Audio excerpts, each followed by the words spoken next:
Flavio de Castro Souza, 36 ans, était porté disparu depuis le mardi 26 novembre alors qu'il devait prendre un avion pour le Brésil. Son corps a finalement été retrouvé dans la Seine. D'après le ministère des Affaires étrangères brésilien, cette nouvelle est confirmée également par son ami Rafael Basso, qui avait été chargé par la famille de mener les recherches en France depuis la disparition. La veille de la disparition, le 25 novembre, Flavio a passé sa soirée avec un autre ami, Alex. En vue de son retour au Brésil le lendemain à midi, Flavio a indiqué à Alex qu'il souhaitait faire ses valises et les deux hommes sont rentrés alors dans leurs appartements respectifs vers 20 h. Le lendemain matin, Alex a contacté Flavio pour prendre de ses nouvelles.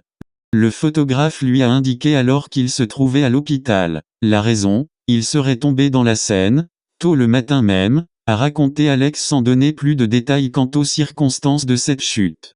Vers midi, Flavio lui a indiqué que les infirmiers le laissaient sortir. Aux alentours de 19 h, le photographe a prévenu Alex qu'il allait bientôt dîner et se coucher rapidement, ce sera son dernier message.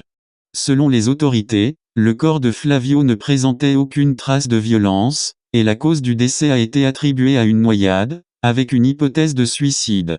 Cette conclusion s'appuie notamment sur des conversations repérées par Rafael Basso, dans lesquelles Flavio exprimait des pensées sombres. J'ai retrouvé des échanges qu'il a eus avec d'autres amis dans lesquels il disait que son voyage à Paris ne serait qu'un aller sans retour ou encore qu'il ne se voyait pas vivre plus vieux, a-t-il expliqué.